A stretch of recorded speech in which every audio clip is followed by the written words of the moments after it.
4, 3. My mother says I'm a miracle. One look at my face and it's plain to see. Ever since the day don't come, the umbilical cord isn't clear. There's no fear for a miracle like me. My mother says I'm a special little soldier. No one in this world who's tough as me. As my daddy told you, one day when I'm older, I could be a soldier and shoot you in the face. One can hardly move both beauty and brilliance these days. It seems that there are millions of these, 1 in a million these days. Specialness is debonair, above average, go figure.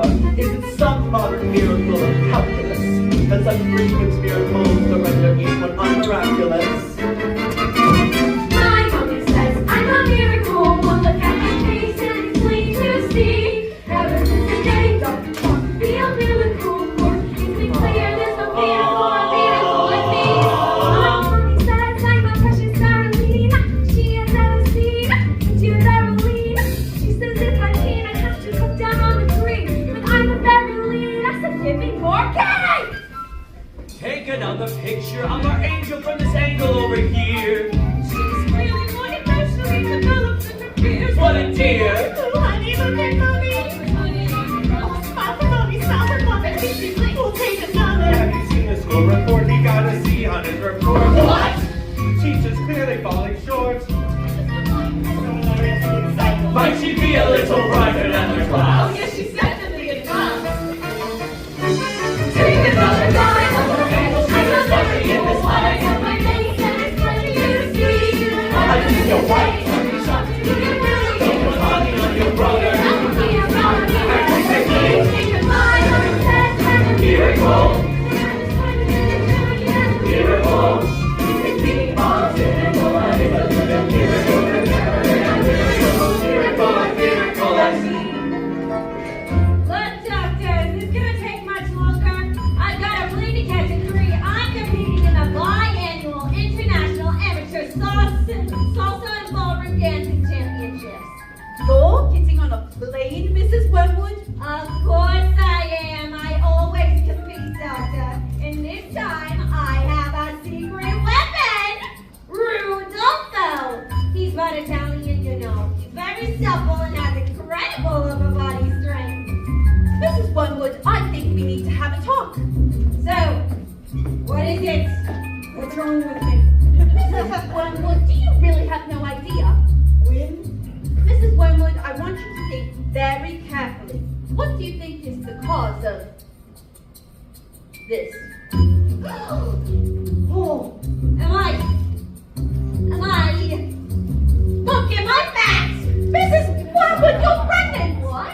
You're going to have a baby! But I got a baby at home. I don't want another one. Isn't there something you could do? You're 9 months pregnant! Antibiotics or, oh my good lord, what about the biannual International Amateur Salsa and Ballroom Dancing Championships? A baby. Mrs. Wormwood, a child, the most precious gift that the natural world can bestow upon us, has been handed to you. A brand new human being, a person, a life, a wonderful new person is about to come into your life and full of magic, happiness, and wonder. Oh, bloody hell! And like diamonds, this world restores my faith in I'll punch you in a minute! I can't live yet. Still a love can sing. So perhaps it's mine. And I believer, unlikely. The chances of existence almost infinity.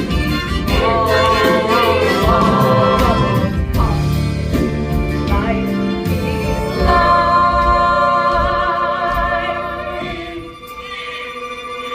And yet every single life has a new life. It's a miracle, a miracle. Alright, where is he? Where's my son? Mr. Wormwood, are you smoking a cigarette? Oh, sure about that, Doc. What was I thinking? This calls for proper smoke. Oh my God, he's an ugly little thing, isn't he? Mr. Wormwood, this is one of the most beautiful children I've ever seen. Oh my good Lord, where's his thingy? His what? His thingy, his doohickey, his whatchamacallit. His doodad, what have you done with my son's thingy? Mr. Wormwood, this child doesn't have a thingy. What, a boy with no thingy? You hear that, you stupid woman? This boy's got no thingy. Mr. Wormwood, this child is a girl. A beautiful, beautiful baby girl. Is there still time for the biannual inter-championship amateur sausage and ball? The competition's finished, you missed it. I don't suppose we can exchange this for a boy now, could we? This is the worst day of my life. Oh, my undercarriage doesn't feel quite normal. My skin looks just revolting in this foul fluorescent light, and this gown is nothing like the semi-formal, semi-Spanish gown I should be wearing in the semi-final tonight. I should be dancing a tutela, undressed in this hospital cotton with an ouching front bottom and this Horrible, smelly little horrible miracle I have never seen. I can't find his Franken beads.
That's right, 155 brand new luxury cars, sir. Well, they're good runners.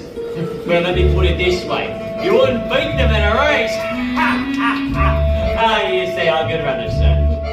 Yes, sir, yes, they're very good runners. So, how much are we talking exactly? Harry! Hang on! Look at this. She's reading a book. That's not normal for a 5-year-old. I think she might be an idiot. Listen to this. It's the best of times of the worst times of the age of wisdom. Oh! Stop scaring your mother with that book, boy! I'm a girl. And she keeps trying to tell me stories, Harry! Stories! Who wants to hear stories? I mean, it's not normal for a girl to be thinking.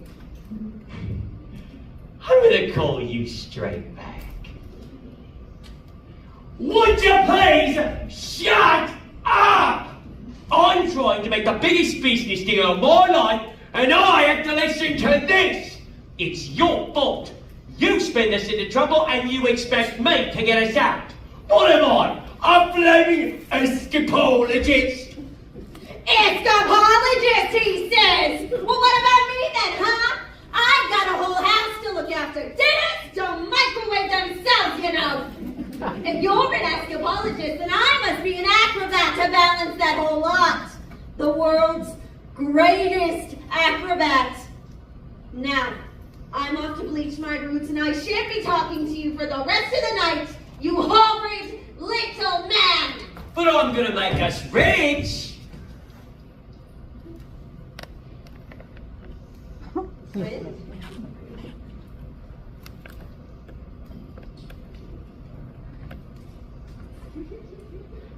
How rich? Very rich. Bulgarian businessman. Very, very stupid. Your genius husband is going to sell them 155 knackered old beggars as brand new luxury cars. But the cars are right down. What about the Bulgarians? That's not fair. Fair? Listen to the boy. I'm a gal. Fair does not get you anywhere, you thick-headed tweepy. All I could say is that Kevin Michael over here has inherited his old man's brains. Hey, son? Michael! Well, I shall take the money when you earn it, and I shall spend it. But I shan't enjoy it because of the despicable way in which you have spoken to me tonight. This is all your fault. You and your stupid books and your stupid reading. But that's not right. I didn't do anything. Right! Right! You're off to school in a few days' time, and you will be getting right there. Oh no, I know your headmistress, Agatha Trunchbull. And I've told her all about you and your flying ideas. Great big, strong, scary woman she is. Used to compete in the Olympics, throwing the hammer. Let's see what she's gonna do to a squeaky little goblin like you, boy. Gal. Now get on up to bed, you little bookworm.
But nobody else is gonna put it right for me. Nobody but me is gonna take my story. Sometimes you have to be a little bit naughty. You see, son, a man's hair is his greatest asset. Good hair means a good brain. Now, the secret to my success in business is... Yes, son, secret. The secret is this. Oil a violet hair tonic for men. Now, stand back, son. Your man is going to work. Oh, yeah, that's it, that's the bananas right there, oh, yeah.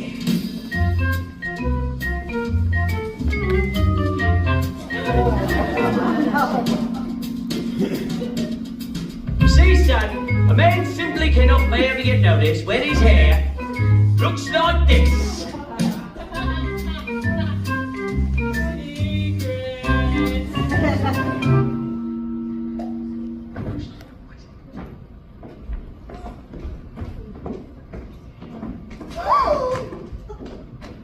Oh, your hair. It's green. Good Lord, woman, have you stolen already? It's not even 8:30.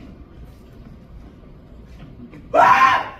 My hair! It's green! Now, why would you do something like that? Why do you want green hair? I didn't want green hair. I didn't do anything. Maybe you threw Mommy's peroxide by accident? That is exactly what you've done, you stupid man! What hair?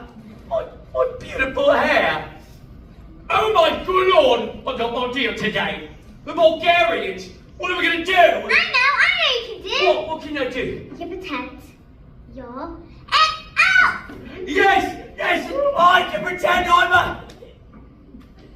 What are you talking about, you fool? This boy's a loony. Mum, would you like to hear a story? Ooh, don't be disgusting. Go on, creep on back to that little library of yours or something. The sooner you're locked up in school, the better.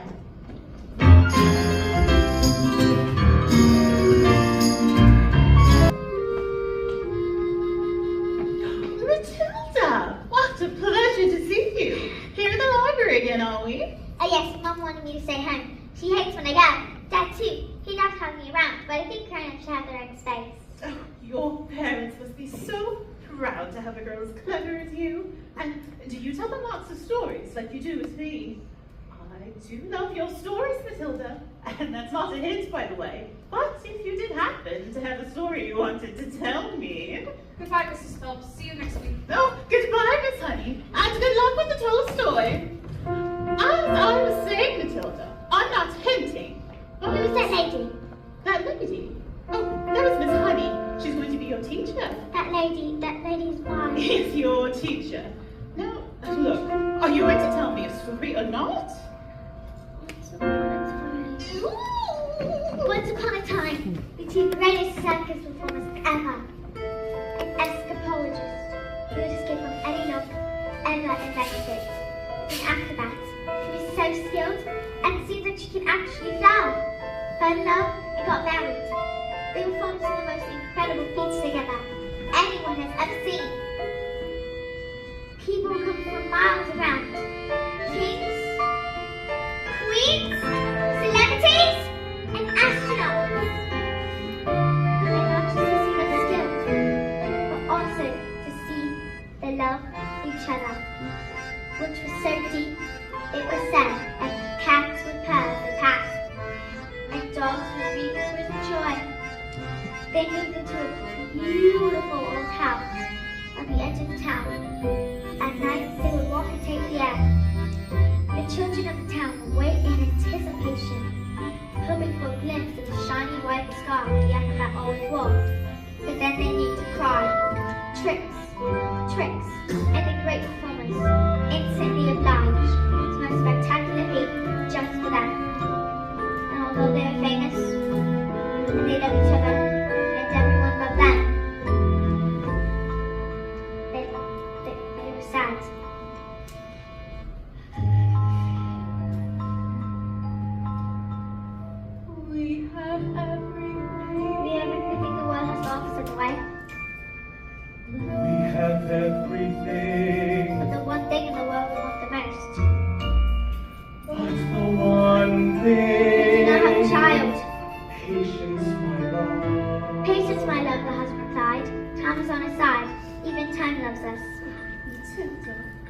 is one thing no one is master of, and as time passed, they grew quite old and still had no child. At night, they listened in the silence of the big empty house, and they would imagine how beautiful it would be in the sound of the child playing. Susan, this is very sad. What would you thought? Don't you dare. Their sadness overwhelmed them. They grew them to even more dangerous feats, where the world became the only place that they can escape the tragedy of their lives. So it was decided for them all. That would be known to man. It is gold! Said the husband, announcing to the well press who had gathered beneath the grass. The burning woman, Burning through the air, with dynamite in her hair, there was a sharp and spiky object, caught by the man locked in the cage, and it is the most dangerous feat ever known to man!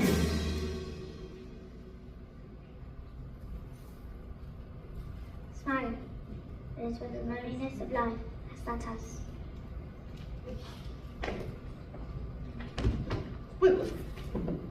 What happened? I don't know. Not since anyway. I'll tell you tomorrow though. Isn't there some more? I mean, just a little bit? Isn't there a little bit more? Well, I suppose your mother will be waiting for you. Is she here? I'd love to meet her, actually. And maybe Your mother's supposed to see you tomorrow.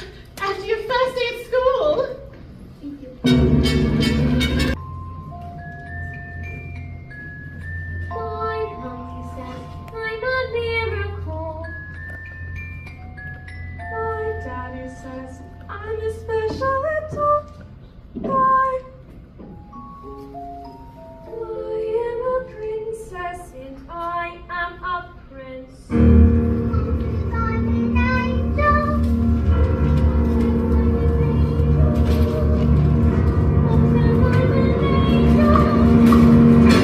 So you think you're able? Business by me, a prince or a princess, you will succeed. There's no sleeping tragedy.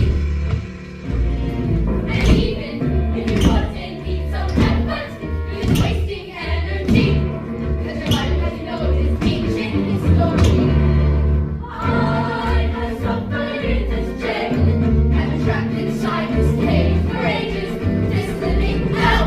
But if I try, I can't remember right before my life had ended. My happy days were over, because I heard the pealing of the bell. When I was curious, so I asked 1,000 questions, but unless you want to stop this, I'm not teaching. I needed to understand me. Instead, I don't like to cry. You don't need to say I'm in trouble and I have to be extremely careful. Why? Why? Did you hear what I said? Just you wait for listen. What's phys ed? Physical education. It's the church school speciality. My mommy says I'm a miracle. My daddy says I'm a peanut. School is really fun, according to my mom. Dad said I learned the alphabet. You really don't understand. So if you're able to survive this mess by me, a prince or a princess, you should see. There's no escaping tragedy. And even if you put in need some effort, you're just wasting energy. 'Cause your life, as you know, is ancient history. I have suffered in this jail. I've been trapped inside this cage for ages. This living hell. And that's why I can't remember right before my life had ended. When my happy days were over. What I had the feeling of the well. And I was curious. So listen, I asked 1,000 questions. But unless you want to stop and listen up, and I will teach you. I say listen here. I hear you in punishment. Maybe you can step out of line. You can cry, but you don't. You should stay out of trouble. And remember to be extremely careful.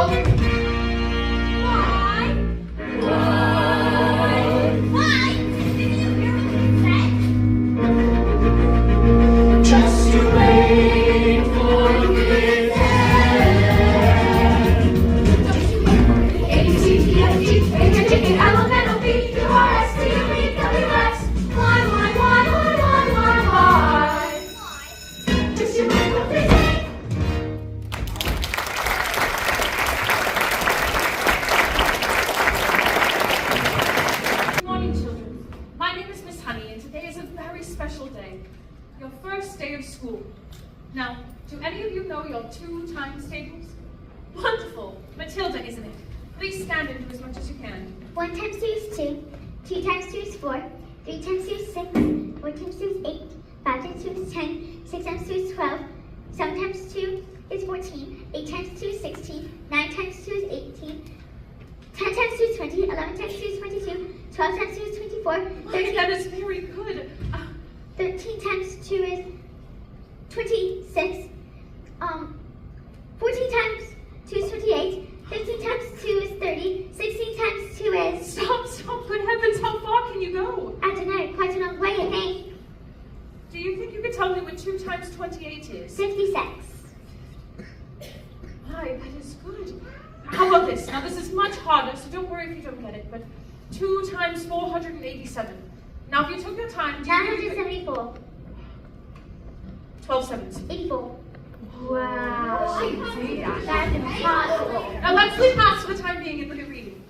Can anyone read this? Me, over here. Me. Very well, Nigel. Yes, I think we better leave it there, Nigel. We wouldn't want you to burst a blood vessel on your first day. Lavender. Is the first word tomato? No, but tomato is a very good word. Matilda? It says I can read words. So, Matilda, you can read words. Yes, well, I need to learn words so I can read sentences. Because basically, a sentence is just a big bunch of words. And if you can't read sentences, you have no chance with books. And have you read a whole book yourself?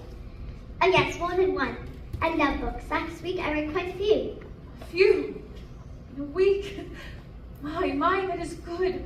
What books did you read? Lord of the Rings, Nicholas Nickelberry, Oliver Twist, Jane Eyre, Kim, Test of the Underdog, Crime and Punishment, The Secret Garden, and The Cat in the Hat!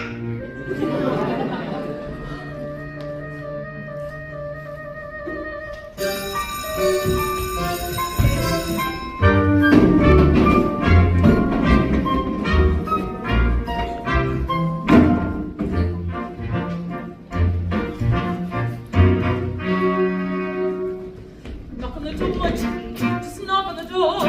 Don't be pathetic. Knock on the door, there's nothing to fear. You're being pathetic. It's just a door. You've seen one before. Just knock on the door. Look at you trying to hide, standing outside the principal's office like a little girl. It's just pathetic.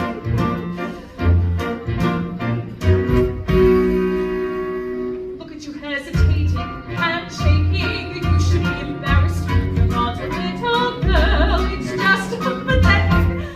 Knock on the door, Jimmy. What are you waiting for? Just knock on the door.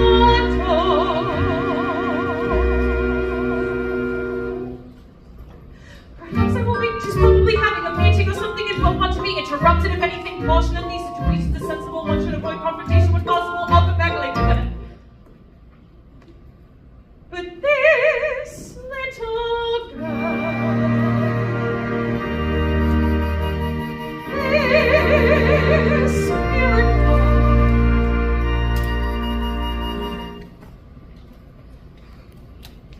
knock on the door, just knock on the door, to be pathetic. Enter! Don't just stand there like a wet tissue. Get on with it. Well, yes, Miss Trunchbull, there's in my class, there's a little girl called Matilda Wormwood, and... Daughter of Mr. Harry Wormwood, who owns Wormwood Motors. Excellent man.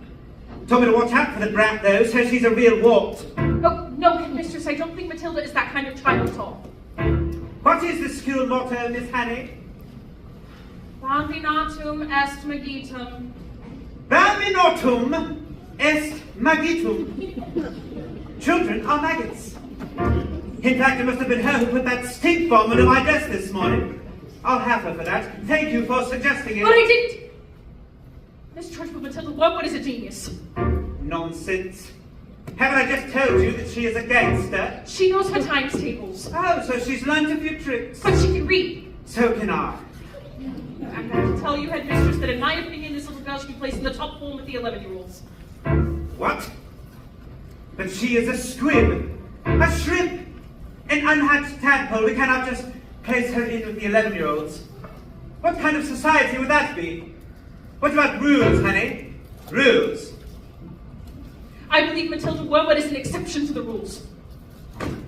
An exception to the rules.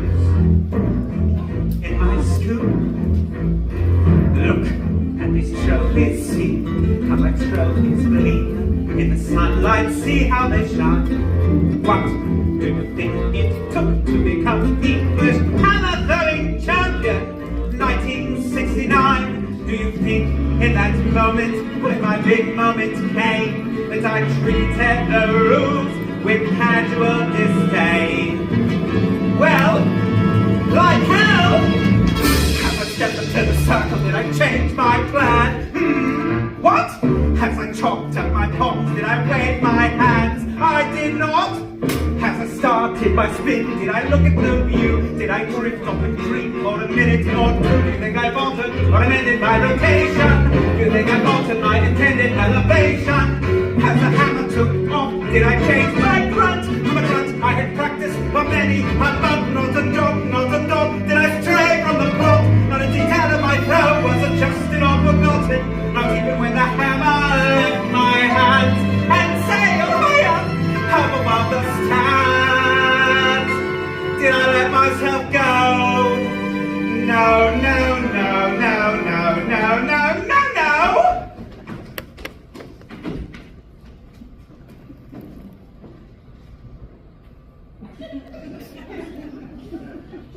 No. If you want to throw the hammer for your country, you have to stay inside the circle all the time. If you want to make the team, you don't use happiness or self-esteem. You just need to keep your feet inside the line. Sing, children! 2, 3, 4!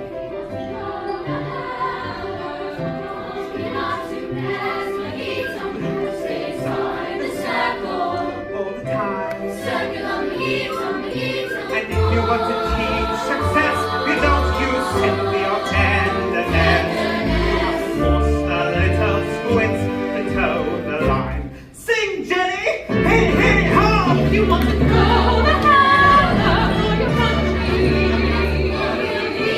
you have to stay inside the circle or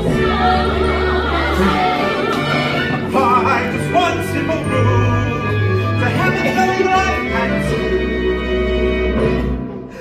and life's a ball, so learn to throw it behind the valley line and tow it, and always keep your feet inside the line. Now get out!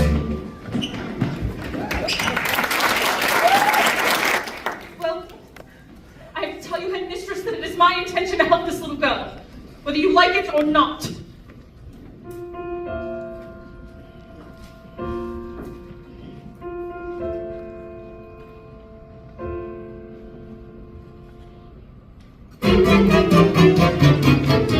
Stupid, nasty, stinking, flippin', flailing, big question asking. How dare they speak to me like that? Who the hell do they think they are? Flippin', freaking, blimmin' Bulgarians! Oh, don't tell me we're not rich. It's the mileage. They took one look at the mileage on the first car and they said it weren't that good. I told them the reason the mileage was so high was because of a manufacturing mistake. Is it true? Of course it's not true. So you lied. Of course I lied. And they didn't believe you? Of course they didn't believe me. I got green hair. I've got hair! And what's this? Another flaming book? What's wrong with the telly? She's got no respect, that one. It's all books and stories. No, it's a lovely book, honest. If you read it, I'm sure you'd... Lovely? Lovely? Here's what I think of your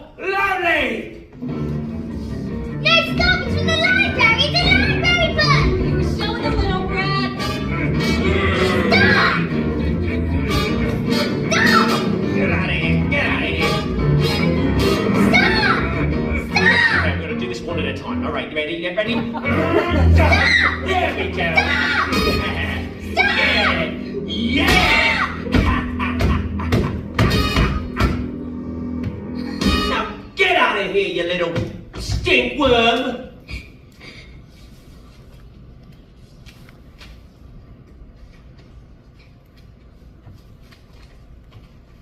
Do you have any super glue? It's in the counter.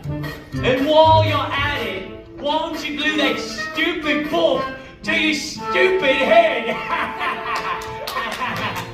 Because you find that life's not valid, doesn't mean that you just have to grin and cry. If you always take it on the chin and rabbit, nothing will change. Even if you're little, you can do a lot. You mustn't let a little thing like little stop you. If you sit around and let them get on top of you, you might as well be saying you think that it's okay, and that's not right. Where's my hat? Oh, right here. I got my eye on you, boy. I'm a girl.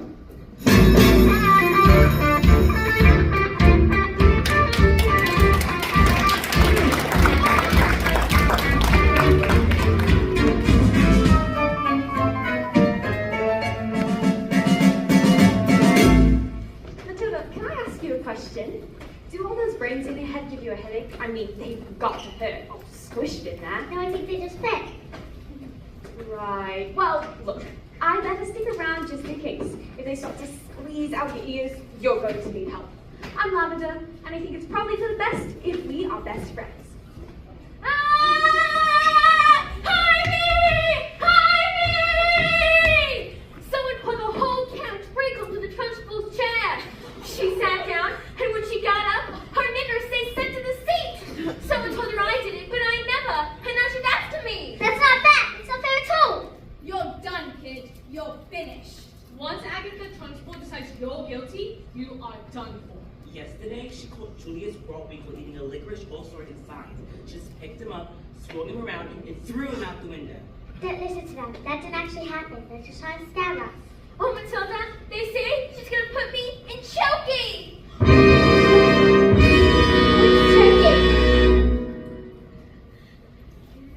They say kids covered in her office that she throws children into. They say she's lined it with nails and spikes and some rough glass. Did you hurt you? There's a place you are sent if you haven't been good, and it's made of spikes and wood, and it is wide enough to sit. There are nails on the walls, so you wish you'd stop. When the cages swing, when the door is closed, you cannot see swans. But we ever roll the know. When you scream, you don't know if the sound came out. You scream in your head, you can reach your mouth.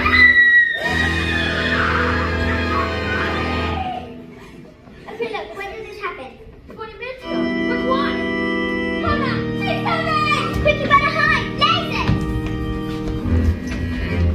Now!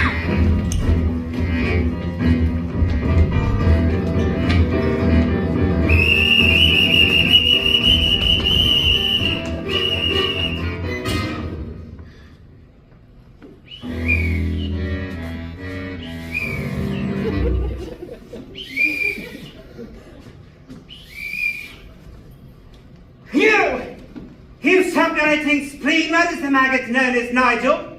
He's over there under the coat, so he's going to pass out, actually. What? An hour?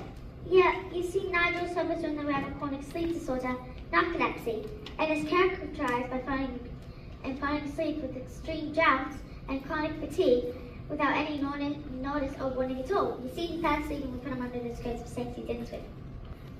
Didn't we? More like snarcolepsy. Probably thinks he's in bed when he wakes up. Mom, is it time for school yet? Wait, this isn't my room. Oh, hi, Miss Trunchbull.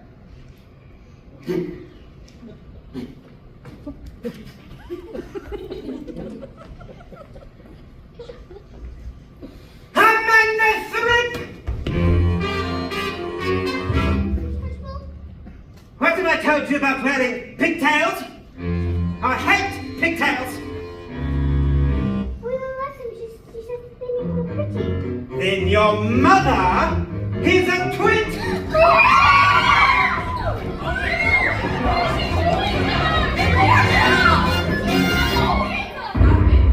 Where'd she go? I can't see her.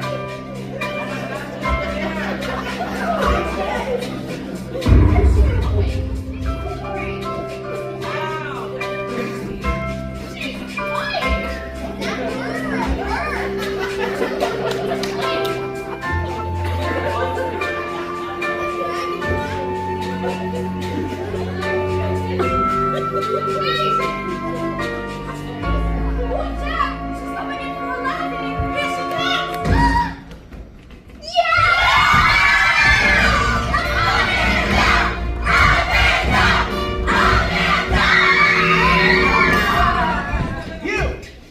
What is your name? Matilda, well, what? Oh, so you're Wormwood, are you? I might have known. Well, Wormwood, you have just made a very big mistake.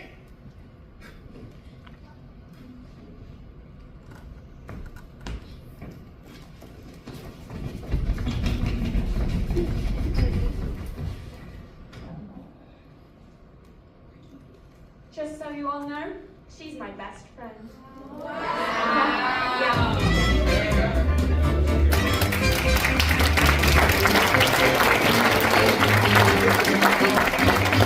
Right, brand new stock, sir. Completely different cars. Green hair? Oh, well, that's because of National Green Hair Day. Celebrating all the great green things in the world, like, lettuce and, snot. And tomorrow one? Alright, I will see you then. Bye-bye. Bye. Well, I guess that settles it.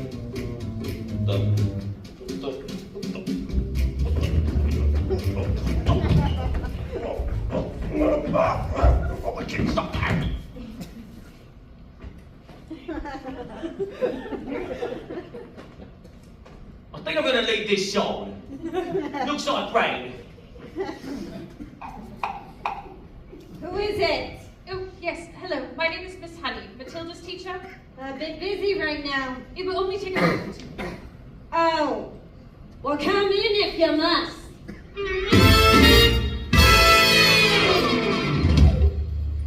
This is Rudolfo. It's nothing like that. He's my dance partner. We're rehearsing. Ciao. Parla italiano. Bene. Ciao Rudolfo, piacere. Come stai? What? Babe, who is this? You know what interruptions do to my energy flow. What do you want, Miss Chutney? It's Miss Honey. Well, as you know, Matilda's in the bottom class, and children in the bottom class aren't really expected to read. Well, then stop her from reading then. Lord knows we've tried. Babes, I can feel it in my hips. Don't waste this. Listen, I'm not in favor of girls getting all smarty pants on me, Miss Hussy. A girl should think about two things: makeup and hair dye. Looks are more important than books. Now look at you, and look at me. You chose books, and I chose looks. I beg your pardon? Go. I'm on fire here. Matilda can calculate complicated figures in her head in an instant. Oh, calculate this. Oh, fantastic! Oh. Her mind is incredible. With a little help from us, she could... Mind? Her mind. You really don't know anything, do you? Somewhere along the way, my dear, you've made an awful error. You ought to blame yourself now. Come on.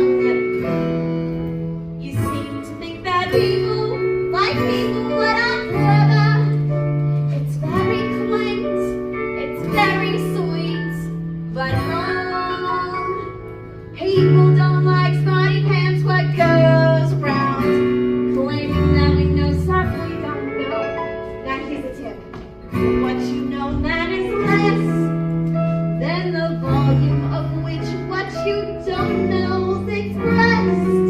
Content has never been less important. So you have got to be. Wow! You gotta learn to stand up and stick out for the crowd. Wait! A little less flat, a lot more you. A little less fat, a lot more feel. A little less brain, a lot more hair. A little less head, a lot more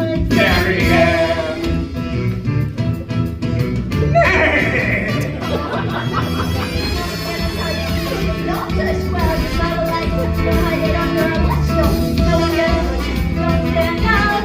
No one's gonna listen if you don't shout. No one's gonna care if you don't care. So go put some highlights in your hair. Cause you gotta highlight what you don't. Even if What once you got, you gotta right, you gotta be right, loud. you gotta give yourself permission to shine, then I'll bring you Proud.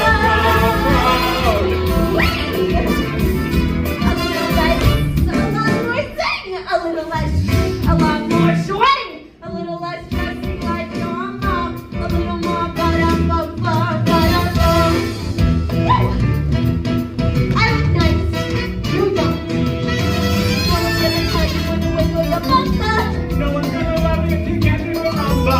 Everybody loves a little something exotic. Well, let me remind you to know the top. It doesn't really matter if you don't know that. So long as you do it with the volume up.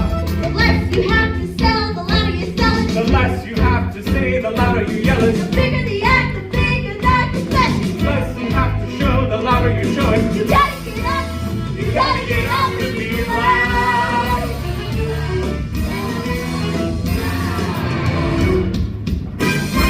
Joy does it.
And now the door closes.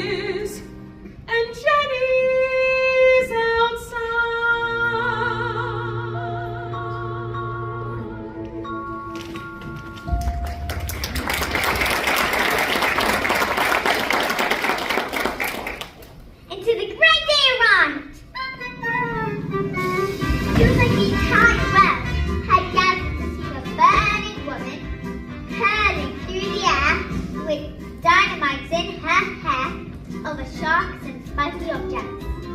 It was all arranged by the acrobat's sister, a frightening woman. She used to be an Olympic class chemically. I loved nothing better than to scare the children of the town. People whispered that her danger brought her harm. She resented both her sister's love and success. Suddenly, out came the escapology. Just as usual, with tights and spanky costume. But there was no sign of the acrobat, and no glimpse of the shiny white scarf she always wore. And instead of musical fanfare, there was silence when he solemnly strode into the ring. Ladies and gentlemen, boys and girls, the burning woman hurling through the air with dynamite in her hair over sharks and spiky objects, caught by the man locked in the cage, has been cancelled! No! The audience gasped so loud that the passing airplane caught on its instrumentation and reported it as an atmospheric phenomenon. Cancelled because my wife is pregnant! Absolute silence. You could have heard a fly bird. Then the crowd jumped to the feet and roared in appreciation. The feat was instantly forgotten and applause rolled for nearly an hour. So it does have a happy ending. No. Forgotten by everyone except the kids. The acrobat's sister. When all had quieted down, she stepped forward with a contract. A contract? A contract you have signed to perform this feat. And perform this feat you shall. I have paid for the posters, publicity, the catering, toilet facilities. If I give the crowd the money back, where is my profit? A contract is a contract is a contract. My hands are tied. The burning woman hurling through the air with dynamite in her hair over sharp and spiky objects, caught by the man locked in the cage, will be performed and performed this day. Together you both shall go. No! Well, what happened next? I'll tell you tomorrow. I don't know if my nerves can make it till tomorrow. Miss Hobbs, are you crying? Maybe I shouldn't tell you anymore. Maybe too much.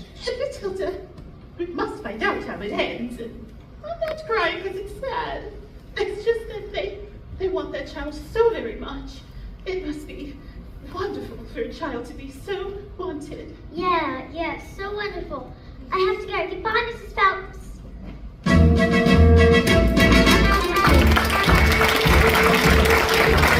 Can I speak to you for a moment? Yes, of course. Unfortunately, I've been unable to get the others to recognize your abilities. So, starting tomorrow, I'm going to bring in a selection of very clever books for you to read while I teach the others.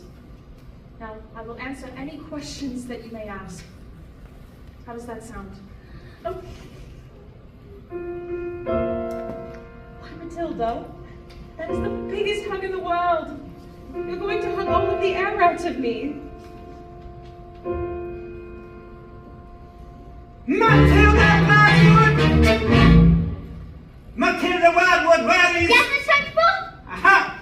So you admit it, do you? What, Miss Trunchbull? This clot, this fell carbuncle, is none other than a disgusting criminal. A denizen of the underworld, a member of the mafia. This morning, you sneaked like a serpent into the kitchen and stole a piece of my private chocolate cake from my tea tray. No, I did not. Miss Trunchbull, Matilda's been here all morning. Standing up, little stick-bomb, are you? Well, this crime took place before school started. Therefore, she is guilty. Look, alright, I stole the cake. And I was honestly definitely sort of thinking about owning up. Maybe. But the thing was, I was having a lot of issues with my belly. You see, the cake was so good that I scoffed it down too quickly. And now,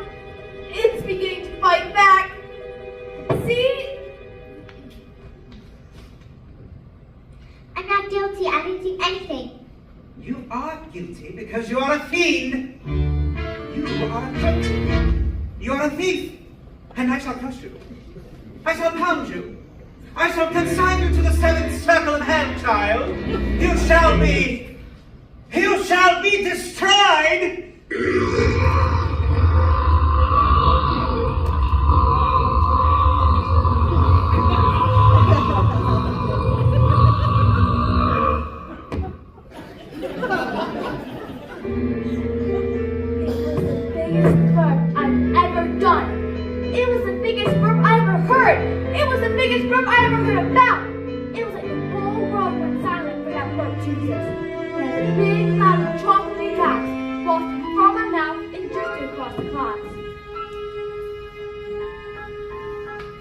Pause, Matilda. Pause, Alice. Pause, Matilda. And my big, beautiful chocolatey bird, which seems to have a mind of its own, wafted full in the face of the Trunchbull!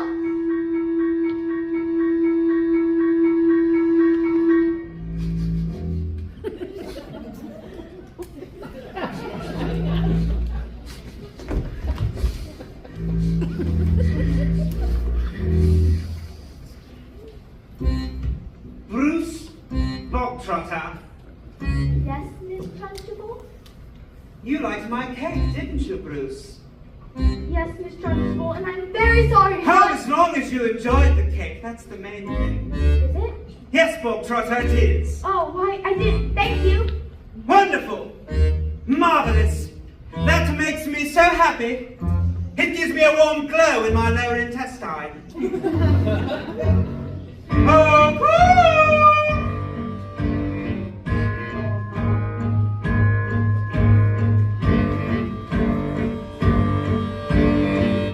what's the matter, Bogtrotter?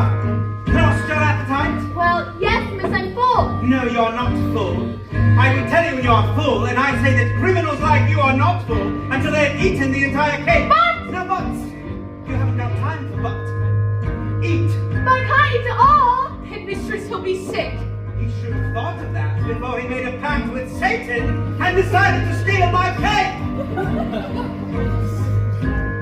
Eat. He can't. Eat. He surely can't. Eat. Why, it's not. Eat. A single slice or even two, Bruce. Kind of nice, but even you, Bruce. Have to admit, between you and it, there's not a lot of difference in size. He can't. He can't. Surely he can't, he surely can't. Poor man, Bruce. He might explode. He's quite elastic. He's going to blow, make him stop. He's fantastic. Look at him go. I can't watch. It's not so bad, Bruce. I'll be suspected. You have a lot of Bruce. I'll maybe a largeness. It's hard to darkness. Consider every room we are in size. He can't. He can't. Surely can't, surely can't. Poor man, Bruce. Oh, see, Bruce. You'll have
right, Jenny.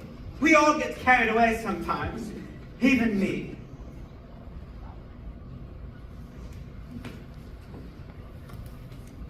Well done, Bob Trotter. Good show.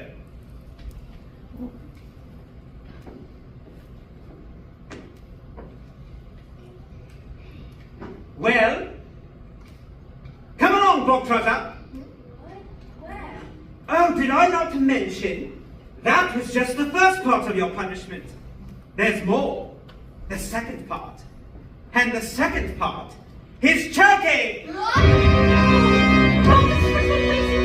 Yes, Miss Transport, please, you can! Do you think I would allow myself to be defeated by these maggots? Did you? Who do you think I am, Miss Honey? A weakling? An idiot? A fool? You?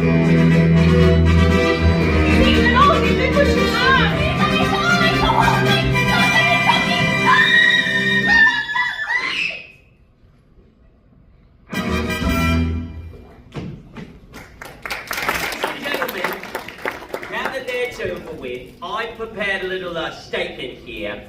I would like to offer an apology for some of the things that have been going on here tonight.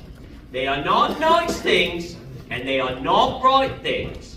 And I would like to state, gradatorily, that we do not want any children that might be here tonight watching this to go home and try these things out for themselves. I'm, of course, talking about reading books. It is normal for kids to behave in this fashion. It stunts the brain, wears out the eyes, makes kids ugly, stinky, fatty, sweaty, very boring, gaseous, and cruciality. It gives them varicose of the brain. Under no, yes it does, thank you. Under no circumstances do we condone such activities as we do so utterly without reservoir dogs. Okay. We love you. Who here has ever read a flaming book? You, what's your name? Riley. Well, Riley, don't take this the wrong way, but, bookworm, you're reading a bookworm. You read books, so you're a bookworm. And worms read books, so, and the worms are stupid. So, you're a swerve. Yeah, that's right, yeah. Now, Riley over here will learn a lesson from this. Won't stop her from reading, but she will never put her hands up in a theater again. And now, ladies and gentlemen, may I present to you the pinnacle of our existence as humans. The very reason we evolved from unicorns in the first place. Somewhere on a show I heard that a picture is worth 1,000 words. So telly, if you bother to take a look, is the equivalent of like lots of books. All I know I learned from telly, this big beautiful box of bats. If you know a thing already, baby, you can switch the channel over just like that. Endless joy and endless laughter, folks living happily ever after. All you need to make you wise is 43 minutes plus advertisement. Why would we waste our energy turning the pages 1, 2, 3? We can sit comfortably on a lovely bumper list, watching people talking and singing and doing stuff. All I know I learned from telly. Bigger than telly, the smarter the man. You can tell from my big telly just how clever a fella I am. Tell you what I say.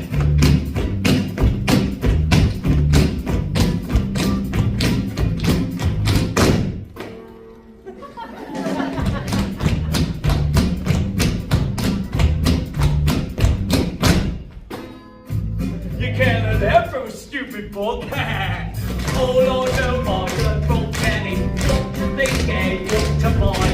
I was pretty smart already, but I'm real smart.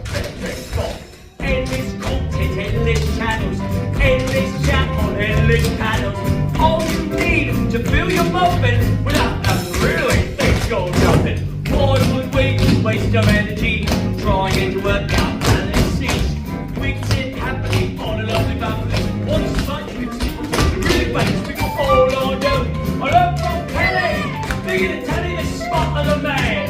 You can tell from I've been telling just how clever or better I am. Who the tickets is Charles Dickens? Mary Shelley or she sounds belly. Charlotte Botany, do not want it. Jane Austen, Eva got Osmond, James Joyce, that's how nice. Even Kieran, I feel like spewing. William Shakespeare, Moby Dick. Oh, easy Cremo. All together now! All I know, I learned from the bigger the smarter man. You can tell from what I've been telling. What a clever fella! Yeah! Oh, yeah!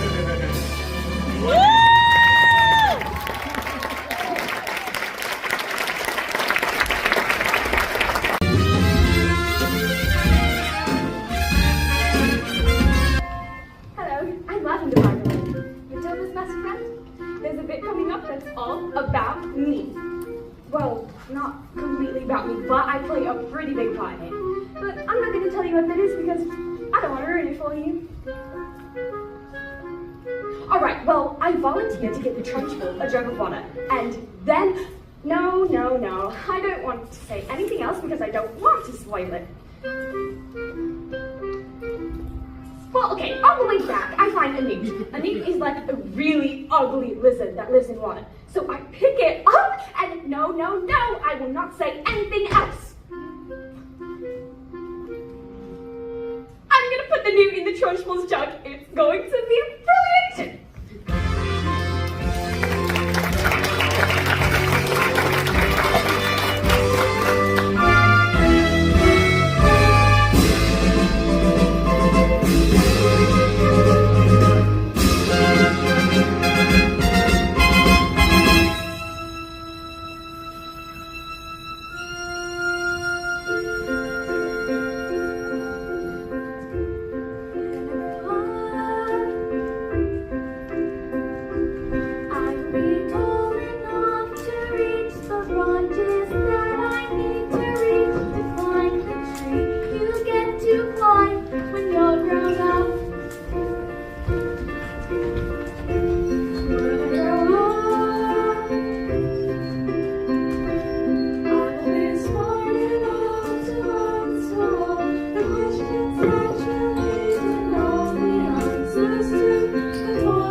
we don't have a revenge section.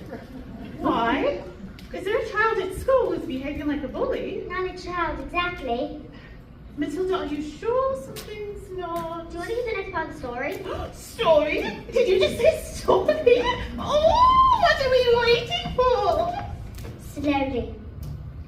Very slowly. The acrobat grabbed a shiny white scarf around the escapologe's neck. Hello, she said, kissing him with the gentlest kisses. Smile. They've done this 1,000 times. But suddenly she hugged him with the biggest hug in the world! So hard that she felt that she would hold all the air out of him. Until they prepared themselves for the most dangerous feat that had ever been performed. The great escapologist had to escape from the cage, lean out, catch his wife with one hand, grab a fire extinguisher with the other, put out the flames in a specially designed dress for 12 seconds, while they reached the dynamite and blew his wife's head off! Sorry. Go on.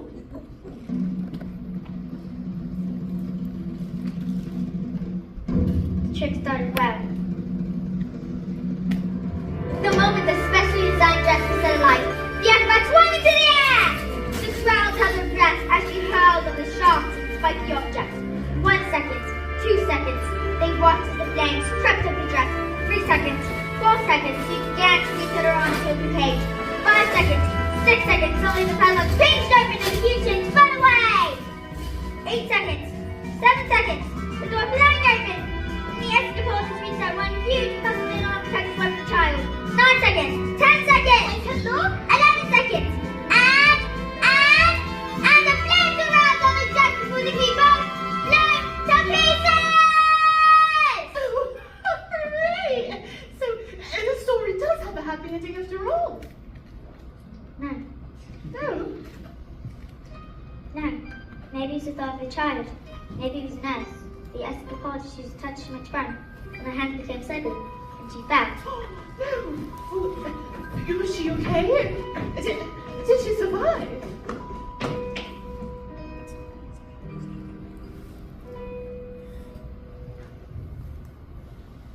She broke every bone in the body, except for one at the ends of her little fingers. She did manage to live long enough to have a child, but the effort was too great. Love a little girl with all your heart. She's all we've ever wanted.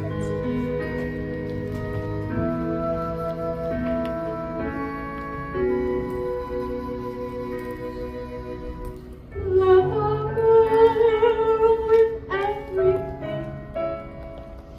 She is everything. And then she died. And then things got worse. What? Worse? Oh no, Matilda, they can't get worse. I'm afraid they did, because escapologists were so kind. They didn't for 1 second blame the evil system for what happened. In fact, he asked her to move in and help look after his daughter.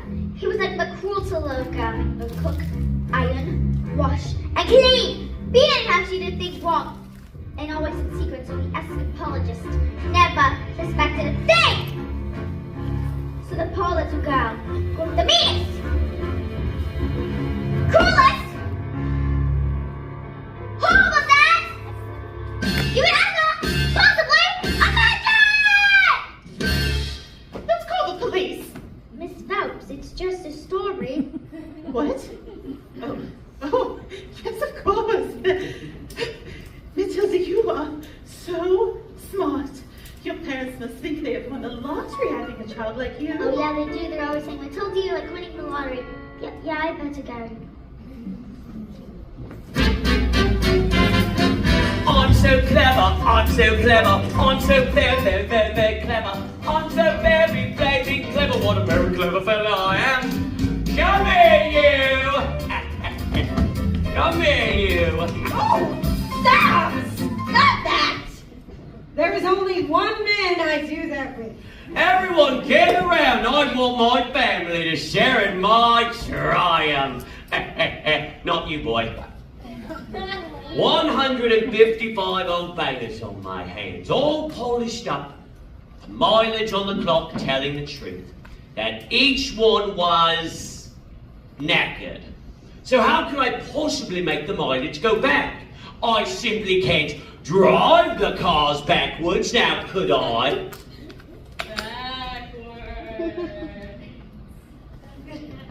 When all of a sudden, I had the most genius idea in the world. I went to the workshop, grabbed the drill, and using my incredible mind, I hooked the drill up to the speedometer, turned it on, and whacked it in reverse. Backwards. Yes, son. Yes, son. Backwards. Yeah. Anyway, so a drill's motor whirls around thousands of times, and within a few minutes, I have reduced the mileage on that old rust bucket to practically nothing, and I did it to each and every single car. Oh, stop talking now, darling. There's a good boy. Mama. Then all of a sudden those Bulgarians show up. Big, ugly eggs they are. With their dark slack glasses and their big stock suits. And I know who they think they were. Ooh, Bulgarians are nocturnal. I heard it on a program last night. That was a program about badgers. That was about badgers, Mother. Same thing. And did it work? Oh, fantastico! Now I can afford Rudolph all day long. But you've cheated them! They trusted you and you've cheated them! What's the matter with you? What did we do to deserve a child like you? You know what I'm gonna do? I'm gonna go down to that library and tell that old bag to never let you in again. No, please don't! And if she does, I'm gonna have her fired. And you won't ever read another stinking book as long as you live. I'll put an end to your stories, young man. Now get in there and stay in there, you horrible little creep.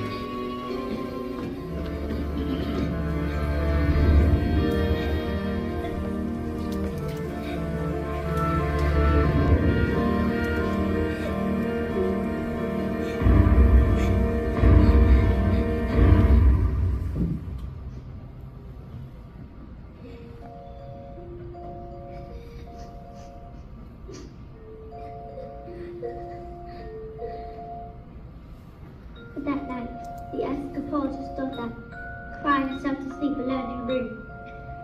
She never said a single word about the evil ants below. She didn't want to cause a fuss, so she suffered in silence. Someone encouraged her to greater cruelties, until one day she exploded. You are useless, filthy, nasty little creep! And she beat her, and threw her into a dank, dark, dusty cellar, locked the door, and went out. And that day, as an apologist, happened to come early.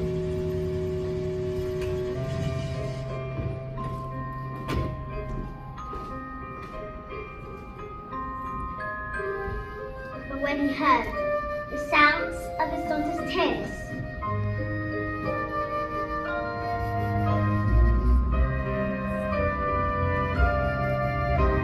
he smashed open the door!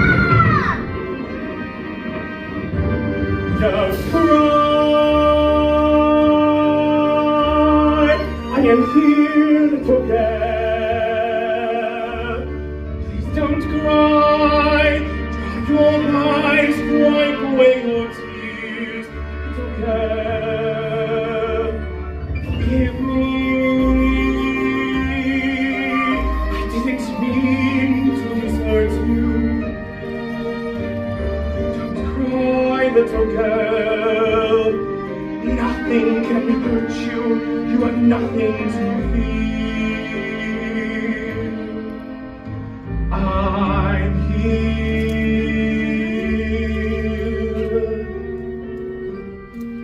I've been so wrapped up in my grief for my wife. I forgot the one thing that mattered to us most. I love you so much, my daughter. I shall spend the rest of my life making up to you. shall be together forever.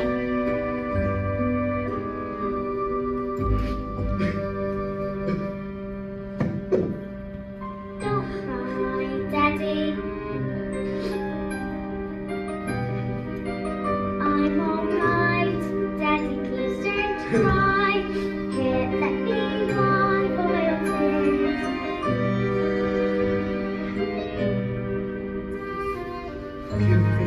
Daddy, forgive me. I didn't want to upset you, please, Daddy, don't cry. I'll be alright with you by my side. I have nothing to fear. You're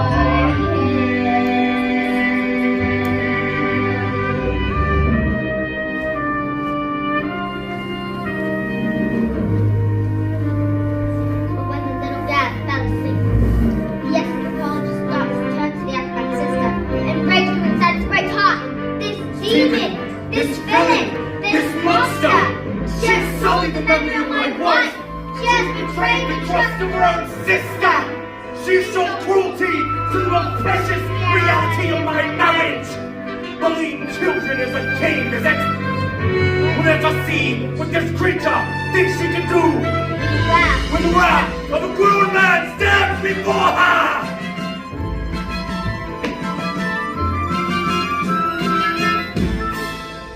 That was the last time the little girl ever saw her father, because he never came home ever again.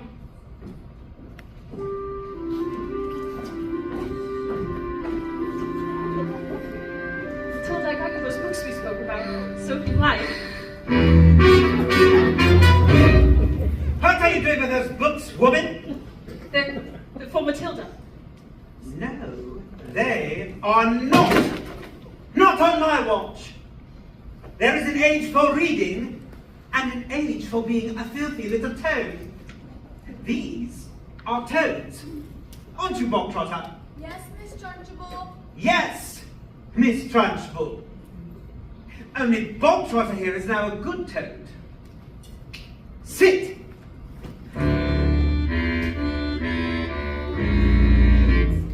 It has become clear to me, honey, that you have no idea what you are doing. You believe in kindness and fluffiness and books and stories. That is not teaching.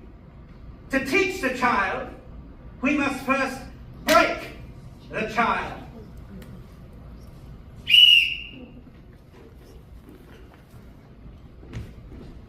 Quiet, you maggots! But no one was speaking, Miss Trunchbull. Miss Honey, please understand that when I say quiet, you maggots, you are entirely included in that statement. Where is my jug of water? I'll get it, Miss Trunchbull. Stupid girl. Look at you. Flabby, disgusting, revolting, I say. I think it's time we toughened you all up with a little bit of phys ed.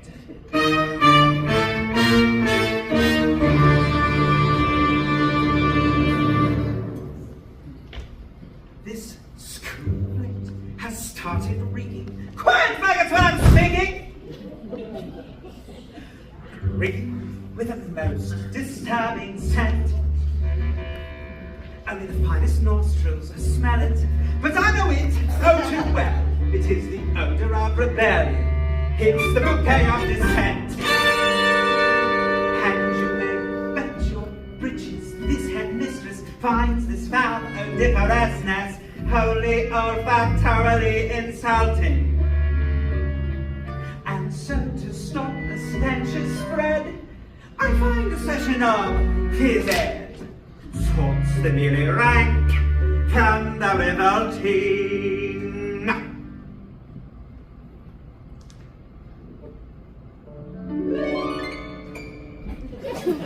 Slam of the bell comes out in the sweat, and phys ed will get you sweating, and it won't be long before I smell the pong of aiding and abetting. A bit of phys ed will tell us to, as a head full of rebellious folks, hold, hold, just like a rotten egg floats to the top of a bucket of water. The smell of rebellion, the stench of revolt, the reek of insubordination. A whiff of resistance, the spawn of dissent, the fall of mutiny in action. But that's not right. Oh, we becomes too big and greedy. You really need to nip it in the bud. Position 2. Before the worm starts to turn, you must scrape off the dirt and rip it from the mud. A whiff of insurgence, the stench of intent, the reek of prepubescent protest, the tongue of defiance, the odor of coup, the waft of anarchy in progress. Once we've exorcised these demons, there should be too cooked for scheming. Some double-time discipline should stop the rot from setting in. All right, let's step it up a bit, shall we? Double time. 1, 2, 3, 4. Discipline, discipline. Children, one listening from midget to our fidgeting, whispering in history, and chattering and chittering, and nattering and twittering, is tempered with a smattering of discipline. We must begin insisting on rigidity and discipline, consistently resisting this anarchistic missioning. These men and you are frittering, are pandering and picking. Why villains like this, they just want discipline. The simmering and whimpering, the dribbling and the sprizzling, the mishandling, the tissue, the tissuing, and fixing with a mystery to mastering the art of perseverance. Discipline, discipline. The smell of rebellion, the stench of revolt, the reek of prepubescent blotting, a whiff of resistance, the pong of dissent, the hunger for all time are rotting.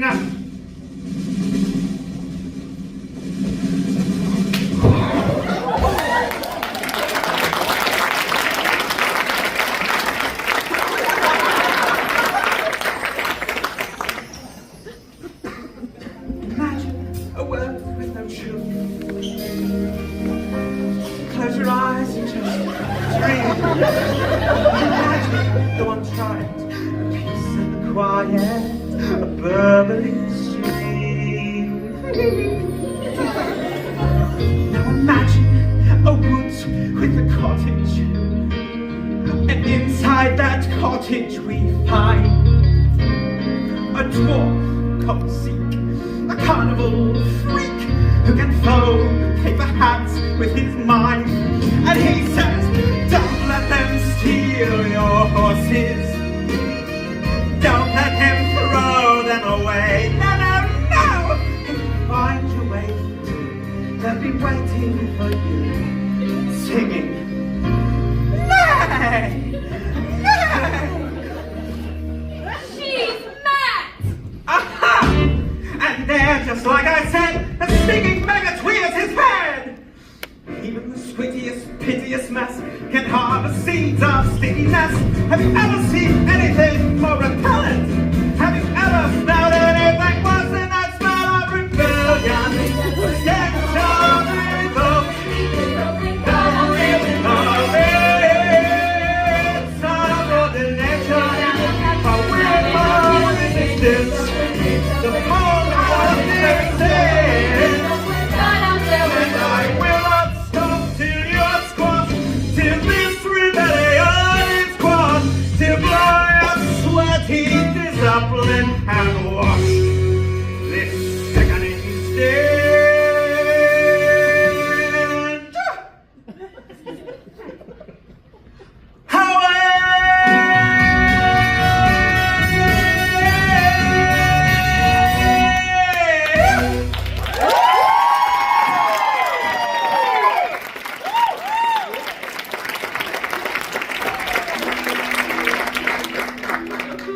I've got the new. This is the new. I'm going to put the new into the trunk. Quiet! I don't think this is teaching at all. I think it's just cruelty. That is because you, Miss Honey, are pathetic. You are wet. You are weak. You are, in fact, a sniveling little newt. Newt!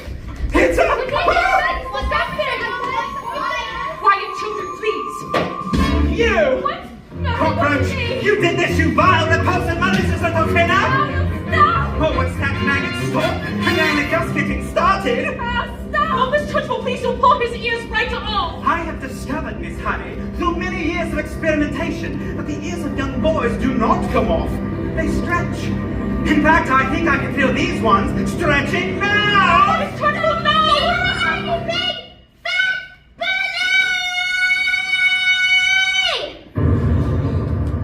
bully! How dare you! You are not fit to be in this school. You ought to be in prison, in the deepest, dankest, darkest prison. I shall have you wheeled out, strapped to a trolley with a muzzle over your mouth. I shall crush you.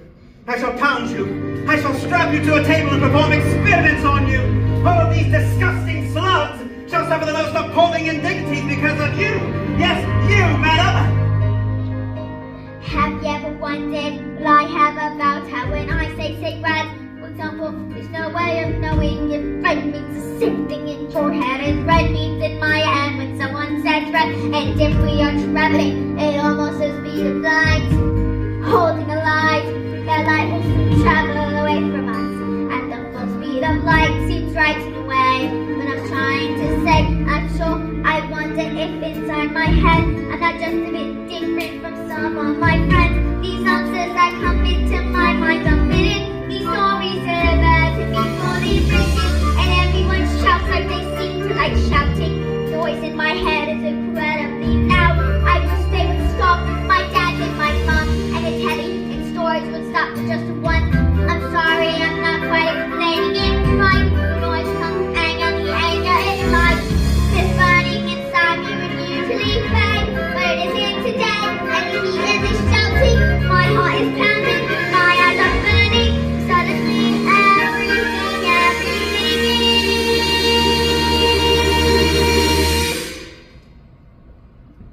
quiet.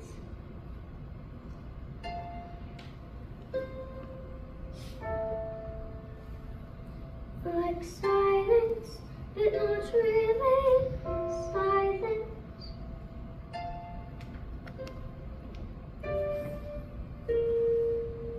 Just that still sort of quiet. Like the sounds of a page being turned in a book. Or pause in the walk in the woods. Quiet.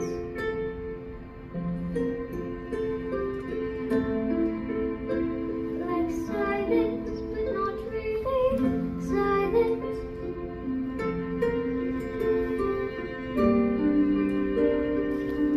Just that nice kind of quiet. Like the sound when you lie upside down in your bed. Just the sound of your heart in your head. And there are people around me. Their mouths are still moving. The words they are forming cannot reach me anymore.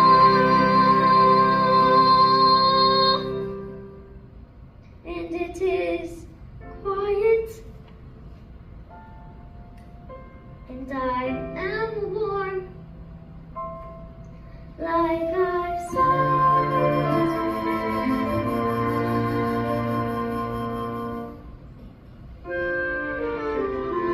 Into the eye of the storm.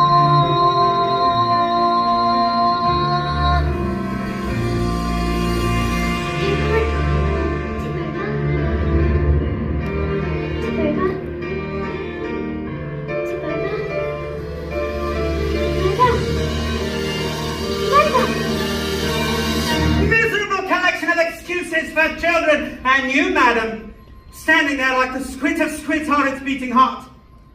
But I tell you, I am a match for you, and there is no length to which I shall not go, no punishment I shall not inflict, nothing I shall not do, no ear I shall not stretch off, no finger I shall not break.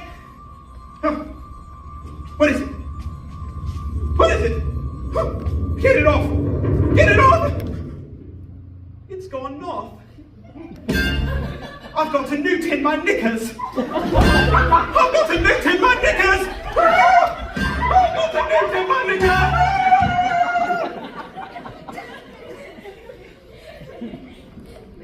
Well, that was interesting.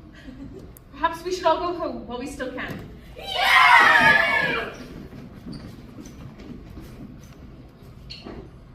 Matilda. Watch.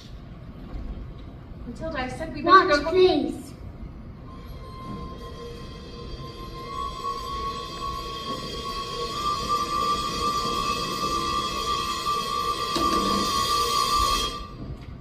I can observe with my eyes. Am I strange? How do you fancy a nice cup of tea?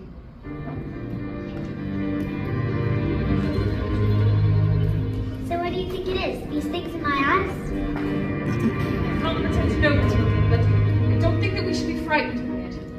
I think it's something to do with that incredible mind of yours. So you're saying there's no room in my head for all my bright senses squish up in my eyes? Not exactly, but yes, something like that. You certainly are a clever girl. I met your mother. She's unusual. How about your father? Is he proud to have a daughter as clever as you? He's so proud. He's very, very proud. He's always saying, Matilda, I'm so proud to have a daughter as... That's not what he says, Miss Honey. He calls me a cheat and a nasty little creep.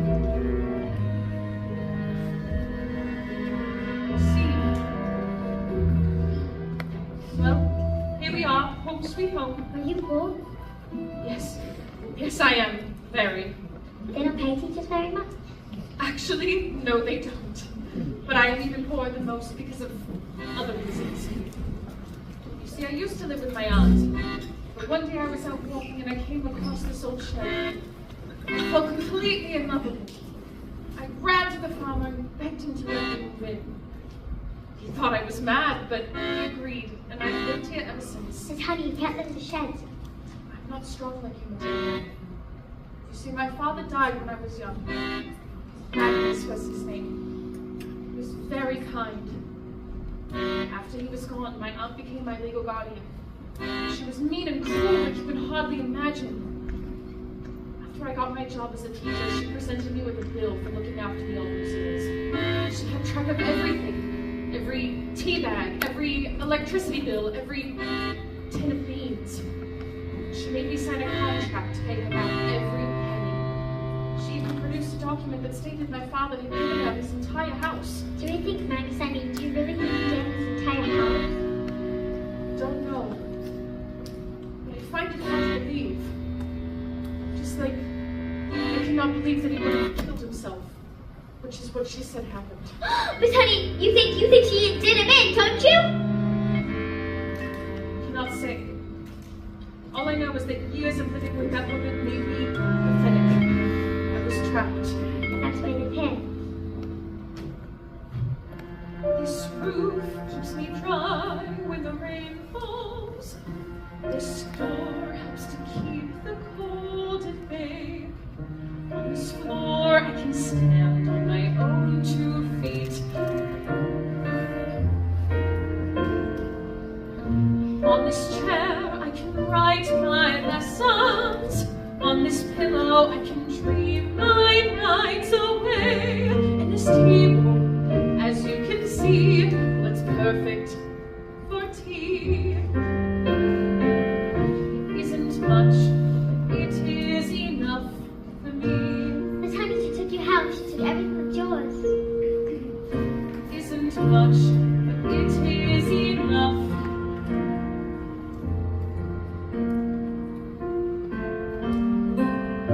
On these walls I hang wonderful pictures. Through this window I can watch the seasons change.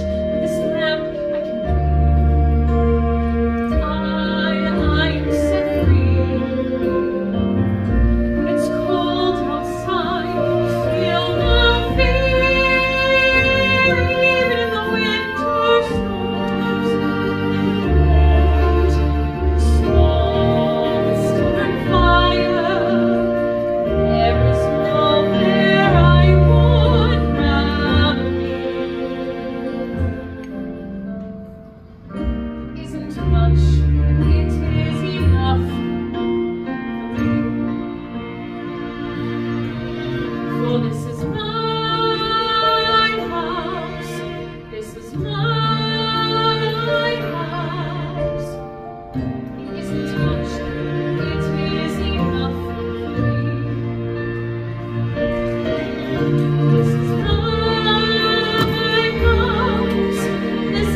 It is enough for me. Miss Honey, is this your father's scar? Yes. My mother gave it to him before she died. You see, she was... An acrobat. What? Matilda, how did you know that? And my father was an anthropologist. So your parents. What? Who? The people in my story. What story? A story I've been telling. A story I thought I was making up, but it's your life. I've seen your life. You've seen my life. Miss Honey, your aunt killed Magnus. It's good police. Oh, no, Matilda, we can't. We have no evidence. But she was so mean to you. She beat at you. She shouted at you. She locked you in tiny Stop, cupboards. Matilda, You said it. please. Miss Honey, your aunt's a murderer. She killed Magnus. Who is she? A contract? He's a contract? He's a contract! Trunchbull!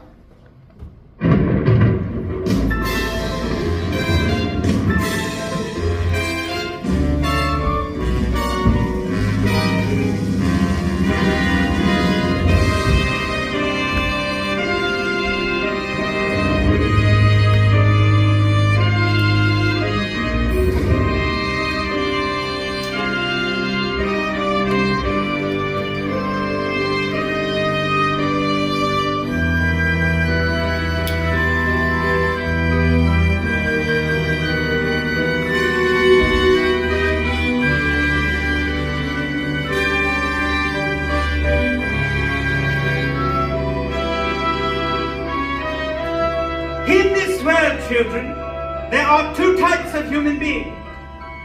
The winners and the losers. I am a winner. I play by the rules and I win. But if I play by the rules and I do not win, then something is wrong. Something is not working. And when something is wrong, you have to set it right, even if it screams. What are you looking at? You. This class is going to have a very special spelling test. Any child who gets one single answer wrong shall be sent to Toki. You spell, oh, let me see, spell newt. Newt. N-E-W-T. Newt. What? Miss Honeycomb, she's a very good teacher. Nonsense! Everyone knows Miss Honey is too soft and peachy to be good at anything. You! Stand up, turn around, and spell the one thing you all are, revolting. Revolting.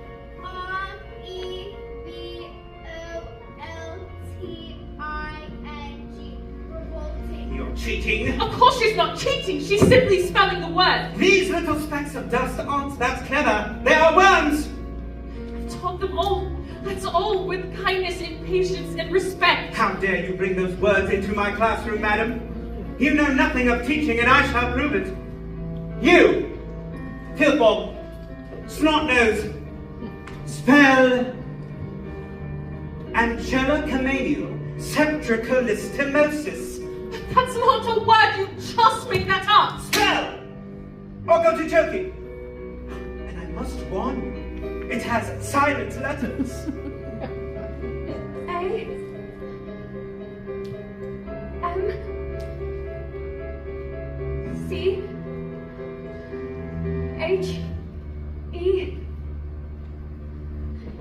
A-M-C-H-E-L-L-A. Oh, dearie dear. Oh, dearie, dearie, dear. Okay. I'm so sorry. I'm afraid it was a silent Z. You're going to Turkey! No! Please! Help me! Help me! Please stop! Cat. C-A-N. Cat. I got it wrong, miss. You have to put me in Chucky too. What? Dog. D-Y-P dog. And me. Table. X-A-B-Y-F. And me. What are you doing? What's going on? Stop this! Solid Chucky. Banana. G-T-A-A-B-L. I said, what are you doing? Stop this right now! Maggots. T-S-P-A-Y-D.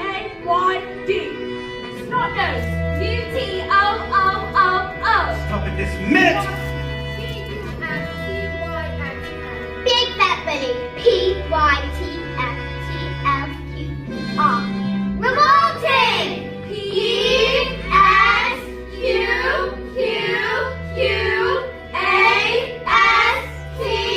1, 2, 3, 4, 89 X. Revolting!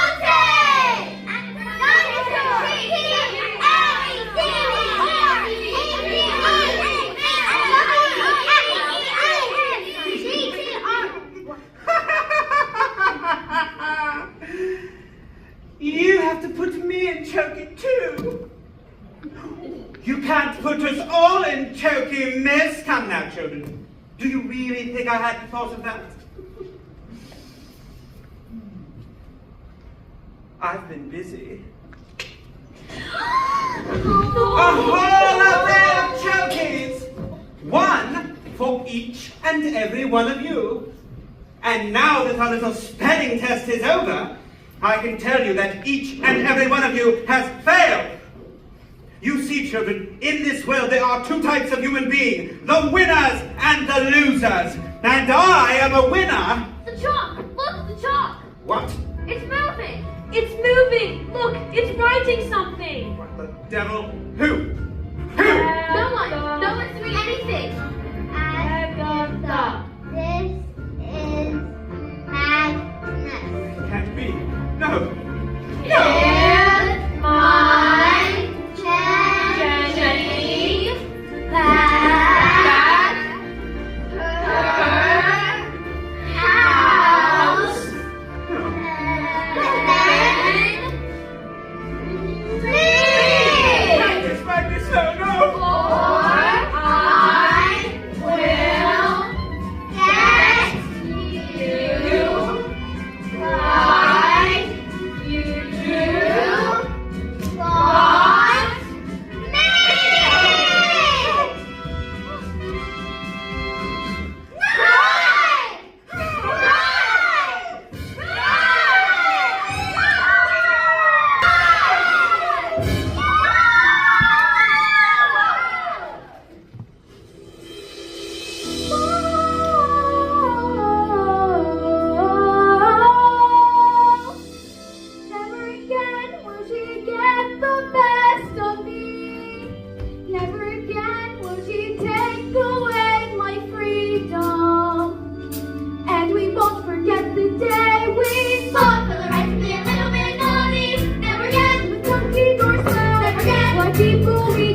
heard that her parents' will had mysteriously turned up, and she was now the owner of a beautiful old house, which had, up until that moment, been owned by the evil aunt, one Agatha Trunchbull. She moved in immediately, and she was very happy, happier than she had ever been in her entire life. As for Miss Trunchbull, she was never seen again. The Chokies were immediately destroyed and a new headmistress took over. And her name was Miss Honey, and it was often said that it was the best school in all the land. You know something else? Matilda was never again able to move things with her eyes. I thought it was because perhaps she was being challenged, but she said she no longer had a need for superpowers. Sometimes I would look at Matilda, this little girl who had done so much to help others, but who was stuck with parents who were mean and cruel and called her names, and I would feel my blood boil, and I would wish that I could just do something. So, this is the end. And I wish so much that I could tell you that the story has a happy ending. I wish so much that I could tell you that Matilda got the love that she deserved. But perhaps not all stories have happy endings.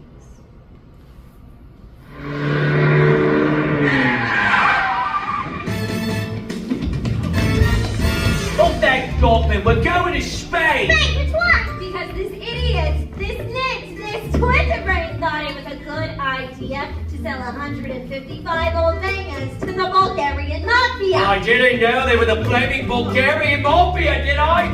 Come on, boy. We are leaving Burma and we're never coming back. Let Matilda stay here with me. I beg your pardon? I would love to take Matilda. If she would like to stay with me, that is. I would look after her with care and kindness and love, and I'd pay for everything. Would you like that, Matilda? You mean leave our daughter here with you? You just called me your... They'll be here any minute. Dad, you just called me your daughter. Oh, they're here, you idiot! I told you! Quick, hide in the books! What if they have my legs? My beautiful legs!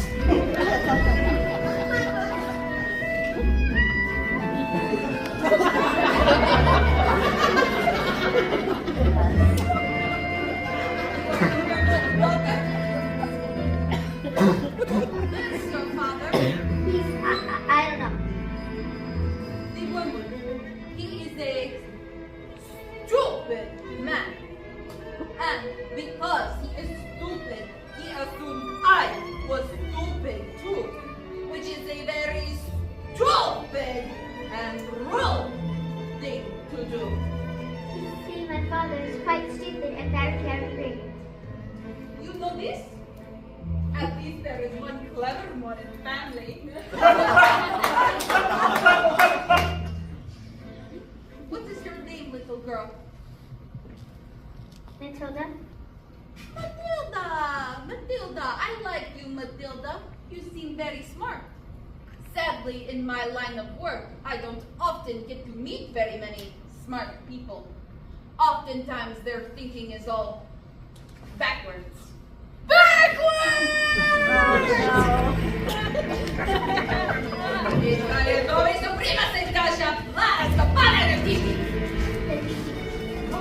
Matilda, you speak Bulgarian? Not as well as I hope to, but it's a beautiful language and I hope to learn more. Who taught you how to speak Bulgarian? Well, I was reading Dostoevsky and I thought to read in the language it was written in. I am Sergei. It is truly an honor to meet you, Matilda Wormwood. Your father. He has been both stupid and rude to us both, yes? I could very easily have one of my friends teach him manners.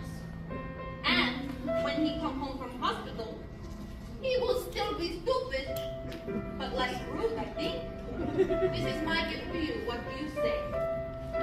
Thank you, Mrs. Sergei. This is a very tempting offer, but he is my father and I am his daughter, and I think I had enough revenge. This little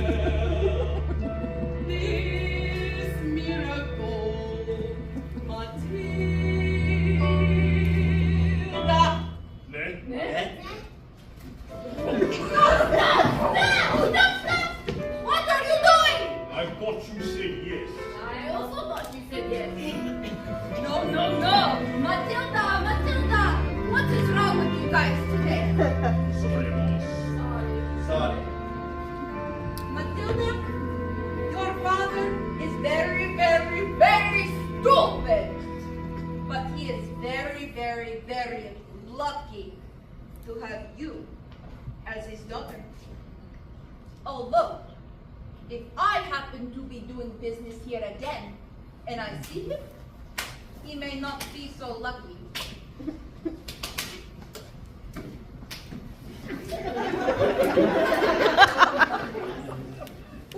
Quick, let's get out of here before they change their minds.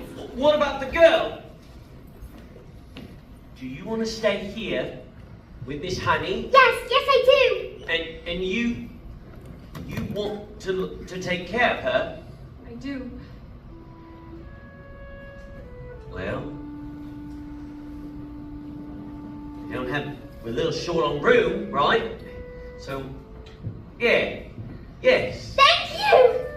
And Matilda leapt into Miss Honey's arms, And she hugged her. and Miss Honey hugged her back. And they barely noticed as the wormwoods, And Rodolfo. as the wormwoods and Rodolfo sped away into the distance. Because they had found each other. Yes, because they had found each other.